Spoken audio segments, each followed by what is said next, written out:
Enfim, bom dia, boa tarde, boa noite. A gente está agora no Nordeste, na segunda aula sobre a Ilíada, respectivamente sobre o canto 5, 6, 4, 5 e 6, que é os cantos, respectivamente, sobre a principal grande batalha. Ah, Começou uma batalha no terceiro canto, só que ela foi pausada. ah, Relevando um pouco, ela foi pausada pelo o duelo entre Paris e, e Menelau.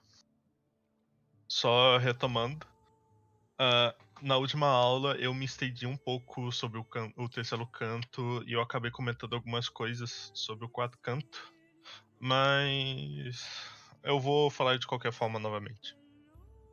Enfim, o terceiro canto acaba com o Palizar no palácio com Helena.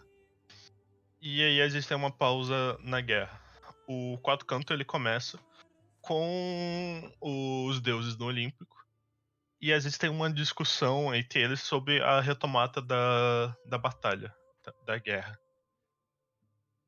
Essa parte principal, além de ser uma das principais partes do canto, ela mostra bem como que é a dinâmica entre os deuses com essa guerra. Uh, Esse canto ele fala nome por nome de cada deus, falando sobre que lado que cada deus tá nessa guerra. É parecido com o que acontece no segundo canto, que às vezes tem uma nomeação de cada herói que está no lado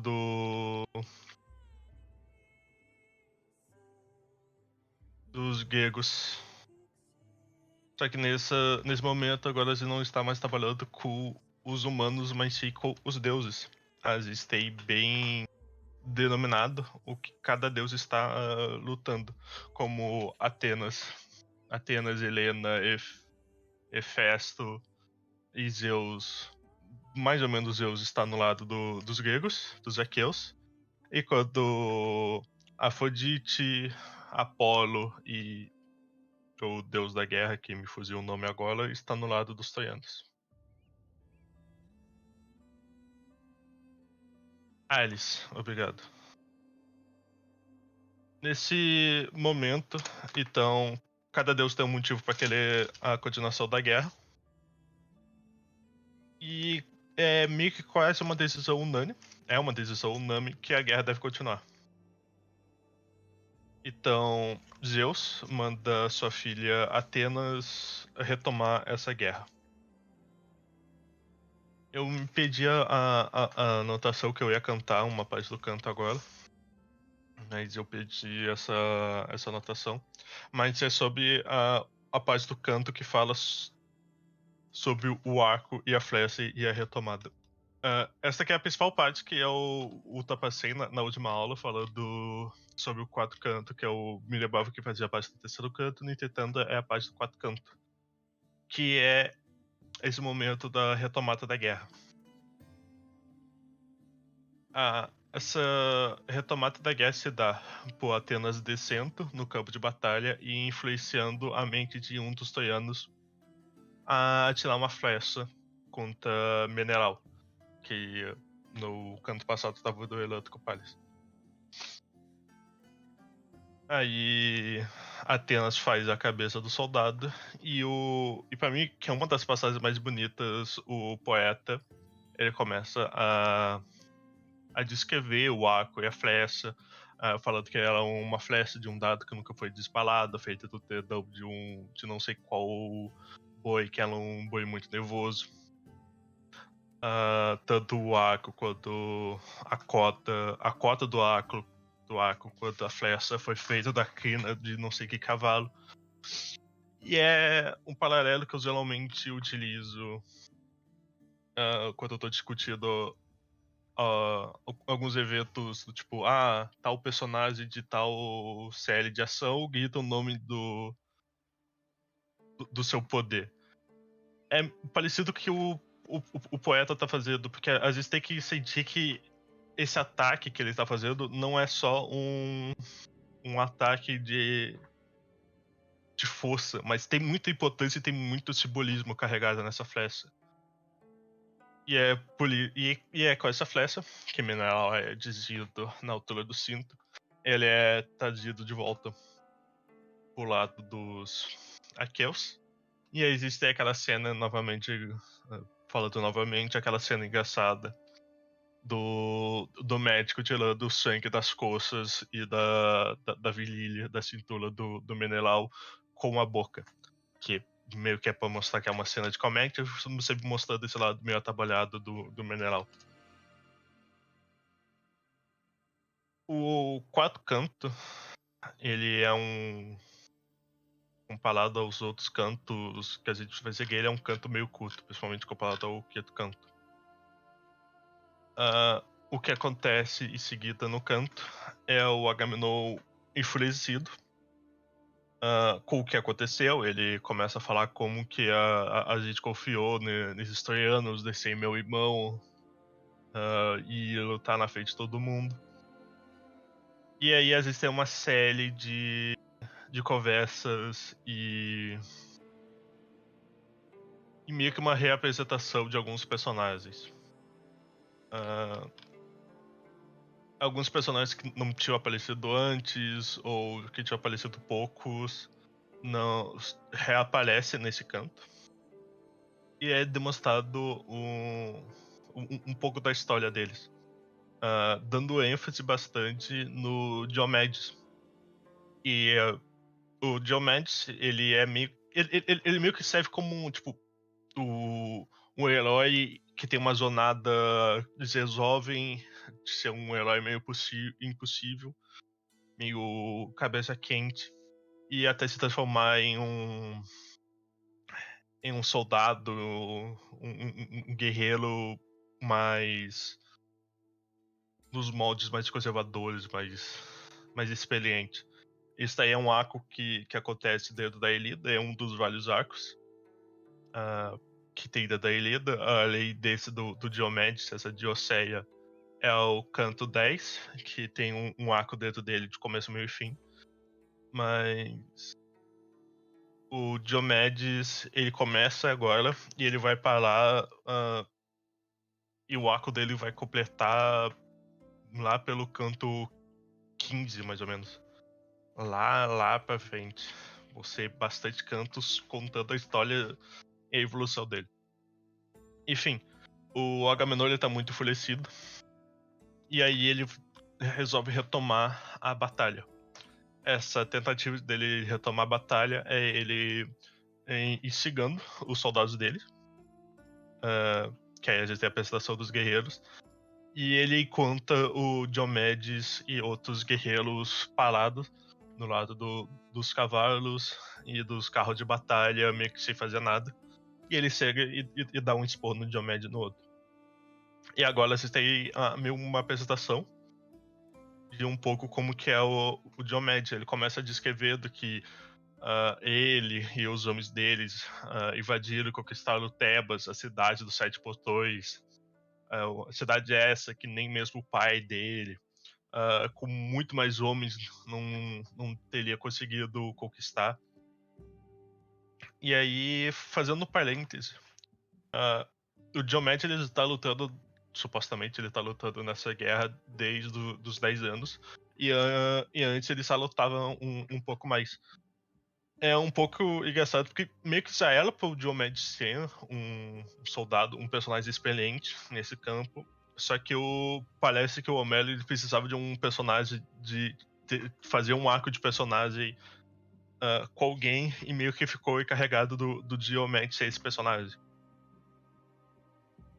A pensar que, tipo, não faz muito sentido ele tá anos e anos lutando vindo de uma família guerreira, ele aí tá precisando de um arco desses.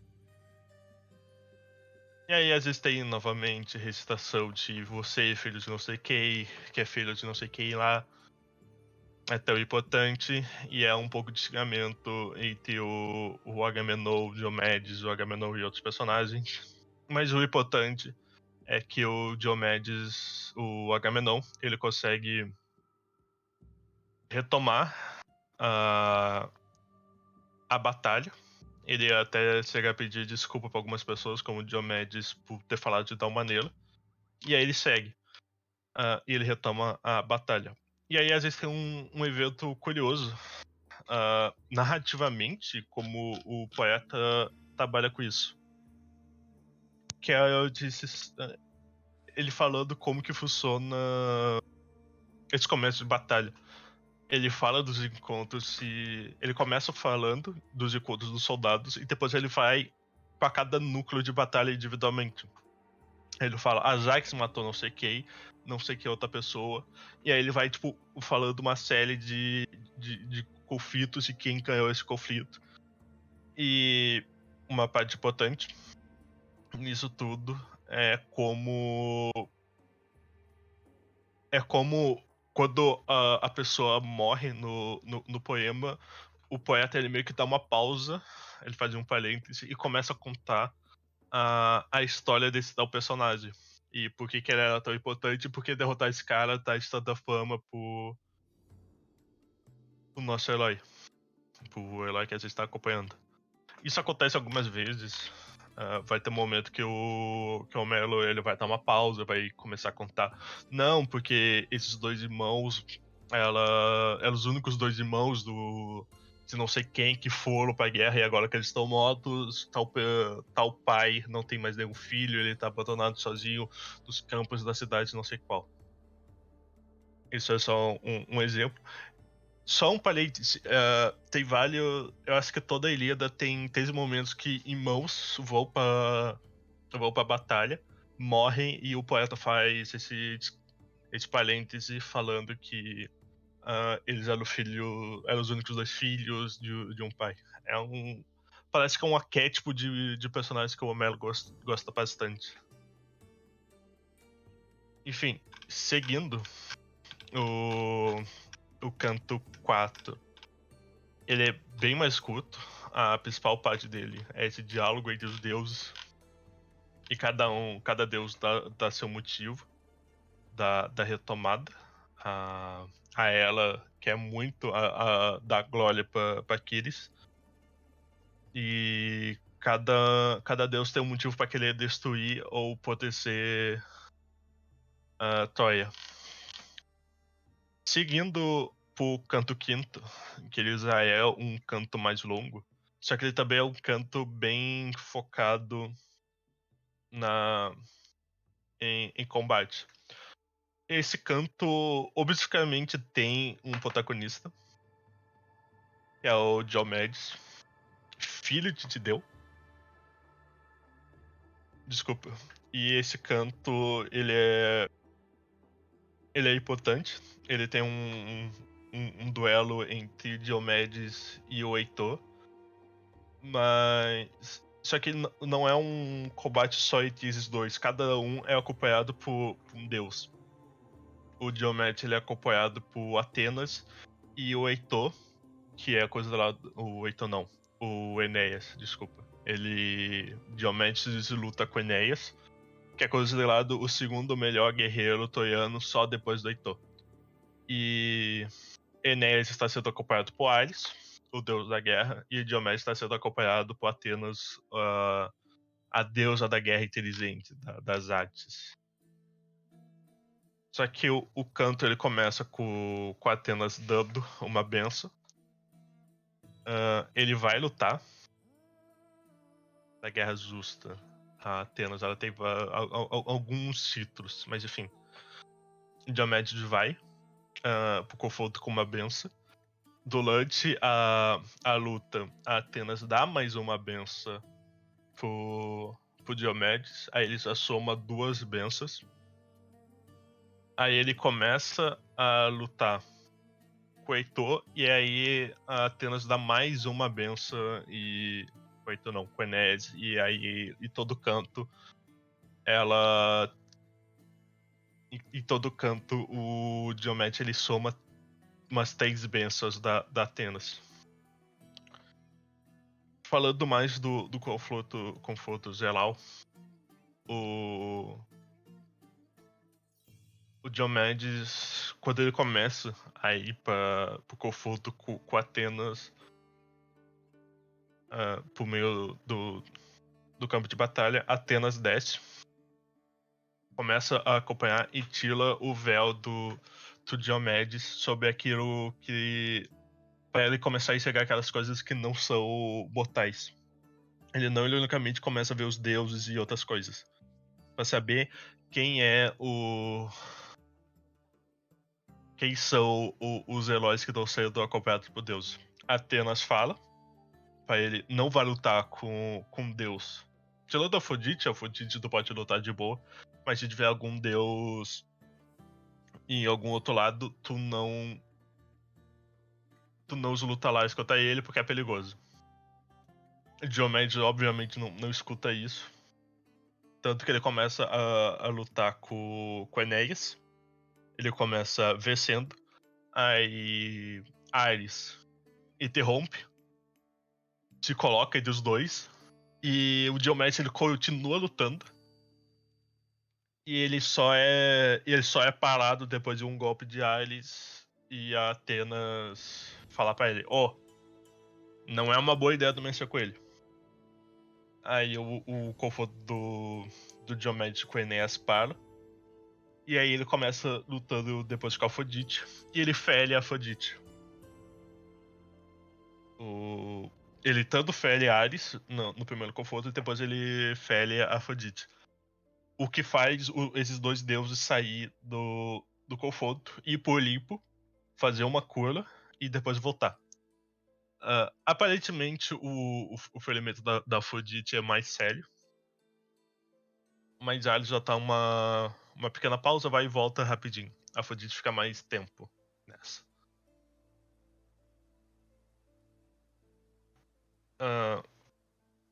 Esse momento de luta indiretamente entre Atenas e Ares é um pequeno resumo em menor escala, meio uma guerra de conflitos e interesses do Olimpo. Em momentos depois, a gente vai ter mais confrontos mais diretos ainda entre deuses, mas é interessante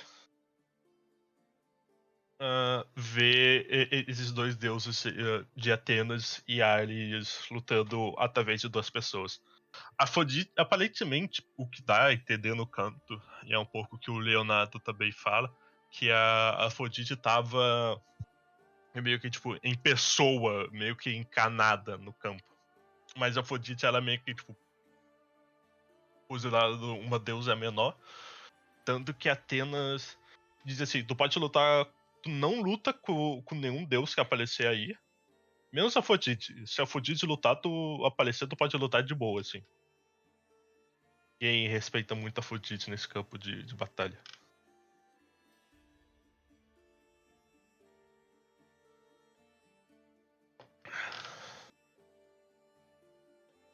O que é um pouco interessante. Sei lá, a Afrodite não ser uma deusa tão grande assim. Ela é meio que menosprezada pelos outros deuses. Muito das vezes Atenas, quando ela tá falando dela mesma, ela fala: eu sou filho de Zeus diretamente. A história... o texto, a Ilíada sozinha não traz muita mensagem da Ulisses e da Afrodite. Às vezes tem que pegar por outros deuses, por outros textos gregos. E a história que ela nasce quando jogam a parte do Cronos no... Eu não me lembro se é do Cronos ou do pai do Cronos no oceano. E das águas salgadas começam a borbulhar e sair e nasce Afrodite. Bom, a minha tese pela Afrodite ser considerada uma deusa menor é da Ulisses dela. Não tem uma Ulisses tão sagrada e tão abençoada quanto de Atenas, que nasceu próprio Zeus. Tem outras versões também sobre a Ulisses da Afrodite, mas às vezes não sabe muito bem. Uh,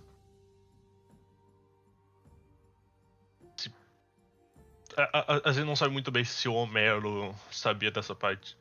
Retomando um negócio que eu falei na primeira aula sobre a história da escrita da Ilíada. Ela não foi tipo escrita de uma vez só, com certeza. Ela foi escrita por um período e com certeza por várias pessoas. E depois existem tipo revisionismos, principalmente, que parece que foram colocados novos cantos. Eu vou falar mais disso no canto 10, mas por cima parece que o canto 10 ele foi tipo colocado. Ele não tem impacto em nada que acontece antes ou depois. Ele é meio que um canto à parte. Todo personagem que morre nele só aparece naquele canto. São personagens que aparecem pra morrer naquele canto e não tem muito impacto. Então, às vezes não sabe muito bem e que período a Elita foi completamente escrita pela primeira vez.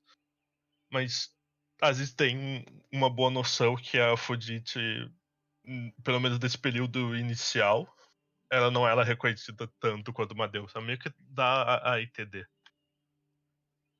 Falando sobre os poderes, não é exatamente poderes, mas a benção que Atenas dá pra Diomedes sempre é sobre um aspecto meio que poético. Toda a Ilíada é poética, mas eu vou recitar se não me engano, esse aqui.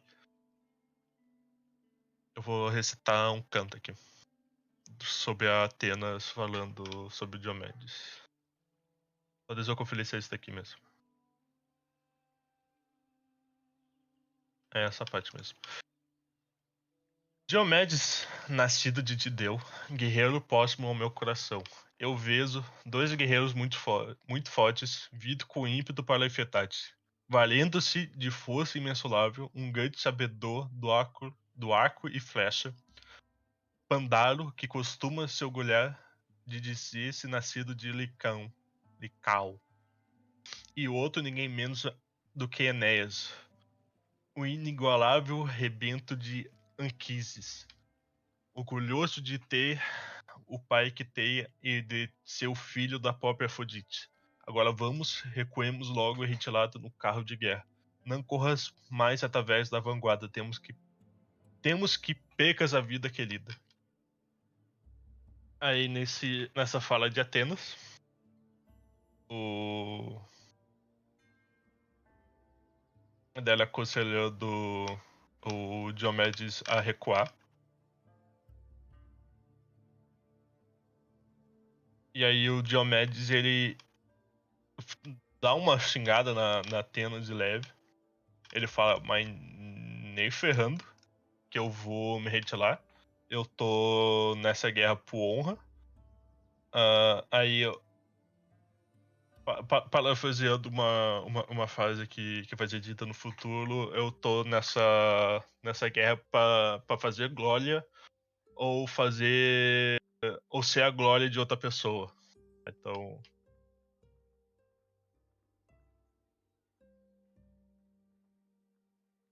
aí a Atenas diz, beleza, eu te dou uma benção. Enfim, o canto 5, ele é o mais longo desses cantos. Ele vai somar mais 50 páginas no... Ele é o mais longo que esses três cantos que a gente está cantando hoje. Ele vai somar mais de 40 páginas no livro do Leonardo. E ela é basicamente o canto de combate. Enfim, o canto quinto acaba meio que acaba em combate. mas meio que uma trégua depois do Diomed ser ferido em combate, e depois de ter ferido dois deuses, ele dá meio que um momento, uma pausa. Enfim, o canto 6, ele aí tem um canto de combate, só que agora você tem uma perspectiva mais no lado dos troianos. Uma coisa que tá acontecendo em todos esses cantos do terceiro pra frente é meio que um jogo de câmera, entre aspas, câmera, que o poeta faz. Quando tá tendo o confronto entre o Menelau e o Paris, e essa batalha que que eu acabei de contar, o rei troiano junto com a Helena estão comentando sobre. Ah, Helena, me relembre quem é aquele soldado ali. Aí a Helena fala: Ah, esse é Odisseu. Também conhecido Ulisses no latim. Esse é Odisseu, ele é rei de tal terra. E ele é de tal maneira, ele pensa de tal forma. E de não sei o que. Aí o rei troiano ele fala: Ah, me lembro de Odisseu, há não sei quantos anos antes da guerra ele vinha até minhas terras e a gente comia e falava. É meio que um outro jeito do Homero de apresentar os guerreiros. Enfim, tem, do, tem. Esse canto novamente tem duas partes principais. Que é o núcleo do Heitor conversando com as mulheres troianas. Desculpa. O... Esse canto ele meio que faz lembrar. Ele, ele desenvolve um pouco mais do personagem do Heitor. E ele começa a demonstrar que ele é um ótimo marido, que ele se preocupa com a esposa dele. Se tem diálogos, em mais diálogos do Heitor com a sua esposa. E ele fala mais com as outras mulheres para que elas fossem até um templo e fazer uma oferenda para que Atenas pare de infernizar a vida dos soldados. É tipo, Atenas com o Diomedes acabou de ferir tipo dois deuses e o Enéas. É tipo, calma lá. Ele tá bem preocupado e o jeito que ele vai resolver isso é com oferenda para Atenas, para que Atenas dê uma sossegada na batalha.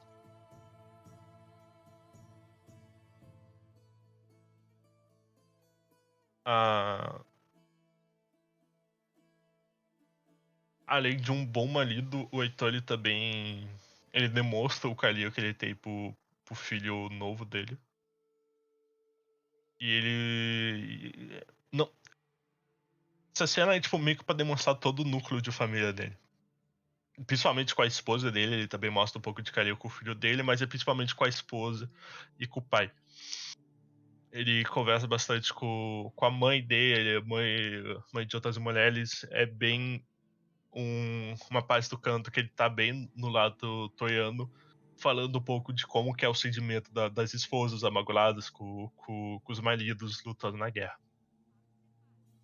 Essa parte aí é muito importante pro desenvolvimento desse lado troiano, os receios, é a maneira como ele conta de diminuir a presença de Atenas. Mas a batalha em si não acaba. O Diomedes ele continua lutando. E ele conta um troiano chamado Glauco. O...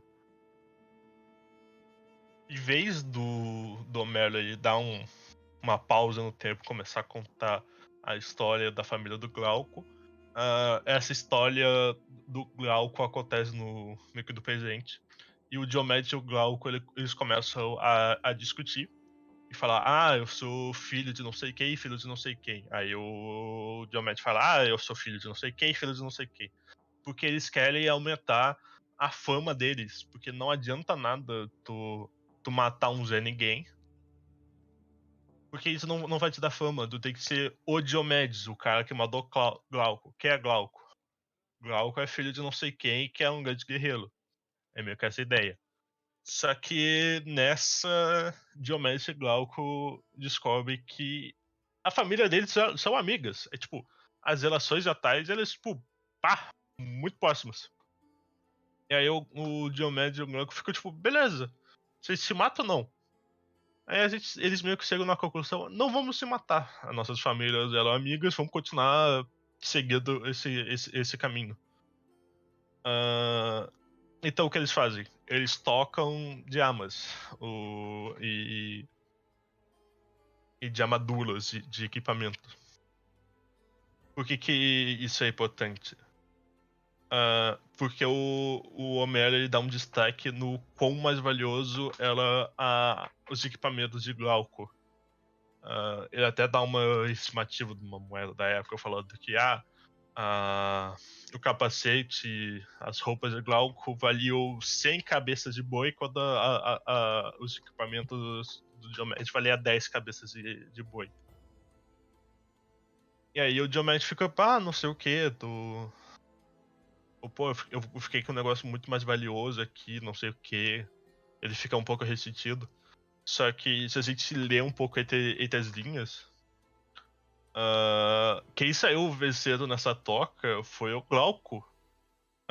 Porque isso meio que evitou que os dois lutassem. E, bom, o Diomedes estava arregaçando uma cacetada de gente. Ele feriu 2 deuses, lutou um monte. Se ele lutasse contra Glauco agora, ele ganharia. Então, o preço que o Glauco pagou nessa diferença é um valor muito pequeno comparado às vestimentas a manter a vida. Aí é um sentimento. O poeta ele dá bastante destaque. Destaque não. É meio que nas letras lia que, tipo, quem ganhou foi o Glauco, ponto. Nessa toca. Ele saiu com. Se tu encontrar Diomedes e sair vivo nessa batalha, é, é muito sortudo dele. Foi a melhor toca dele. Pausinha pra água.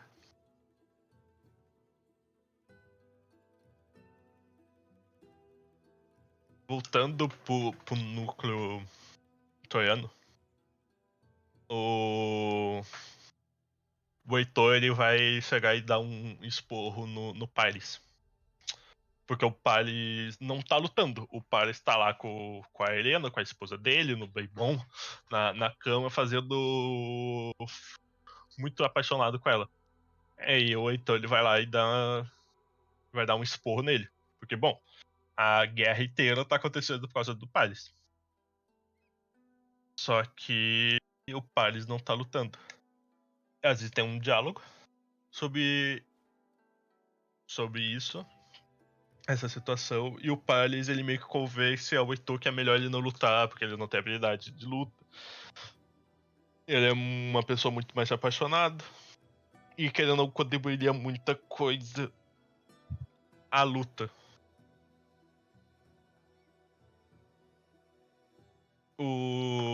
Eu gosto bastante do núcleo geral desse canto, no canto 6. Que ele parece meio que um canto de transição pros cantos futuros. Ele meio que disse assim, bom, a guerra tá acontecendo, os aqueus estão vencendo, mas os troianos estão reagindo bastante. Tem bastante coisa que tá acontecendo de base dos planos. Dos planos, foi mal. E a gente ainda continua com essa Dioceia do Diomedes lutando um monte e arrasando nos campos de batalha. Só um parêntese, o Diomedes ele é meu personagem favorito, principalmente por causa desse arco de desenvolvimento. Eu tenho pra mim que quando ele recebe 10 bênçãos de Atenas, ele é o personagem mais poderoso da Irida naquela situação. Ele é tão. Ele tem bastante destaque no canto quinto, que ele é até chamado de o melhor dos aqueus quando ele tá lutando. Que quem assistiu a primeira aula sabe que é um título recebido só quando alguém faz algum momento tem bastante glória em combate ou tá fazendo alguma coisa muito forte. Esse papo do melhor dos Arqueus, só retomando um pouco. Quando o Heitor não. Quando o arqueiro está lutando, ele é considerado o melhor dos arqueiros, ponto. Só que, pontualmente, alguns cantos, alguns personagens eles têm destaque.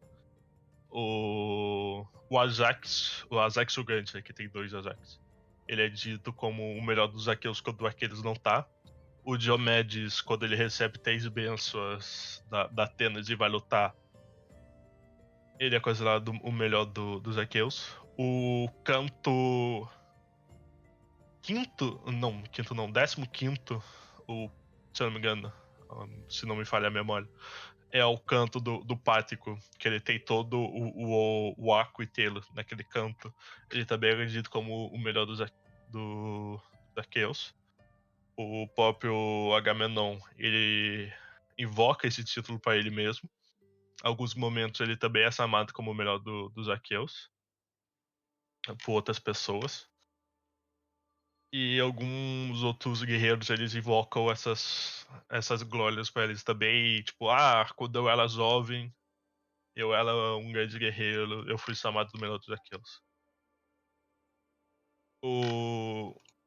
É importante o canto 6 fazer trazer novamente esse lado do místico da mitologia grega um pouco mais perto. E saber que, bom, apesar deles ter Atenas e combate, nossos 2 deuses estão feridos, estão fazendo uma cura no Olimpo, a gente ainda tem maneiras como fazer preces e a gente não sofrer para sempre com Atenas. Mostra bastante essa relação do Heitor com a família dele. A esposa dele pede para que o Heitor saia da guerra. Ele diz: não, eu tenho que continuar defendendo a nossa cidade, as nossas mulheres, os nossos filhos, os nossos homens. Mas ele não. Parece ser um negócio bem amistoso. Ele não sai ofendendo nenhuma mulher. Ele tem bastante carinho. É bem destacado quão calioso o Heitor é. É um belo traço de personagem. Isso fazia bem importante pro final da Ilíada. Pequeno spoiler: o Heitor ele morre.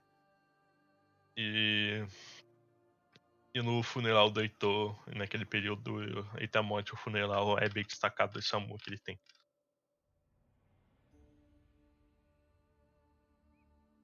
Acho que é isso, tá? Perguntas? Vamos para o momento de perguntas.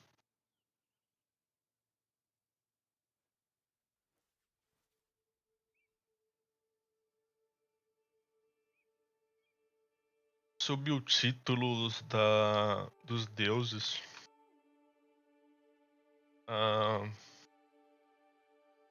Eu queria fazer um comentário sobre o título dos deuses. Em vários momentos, parece que, tipo, não só sobre a Ilíada, mas sobre a história da Grécia, vários momentos parece que um deus tem tal denominação. Apolo é deus da cura. Aí, ele se ele é deus da cura, ele também é deus das doenças e da pragas. E tem momentos e lugares na Grécia que ele só vai ser só o deus da cura, ele não vai ser o deus das doenças e da pragas. E vai ter talvez no mesmo lugar em outro momento, ou no mesmo lugar, no mesmo momento, em outro lugar, enfim. Em lugares e momentos diferentes, ele vai ter denominações e poderes diferentes. Atenas, como eu disse, ela pode ser a deusa da guerra estratégica, a guerra inteligente, mas também a guerra justa. São atribuições que ela recebe, mas depende do lugar e da época da guerra que ela tá.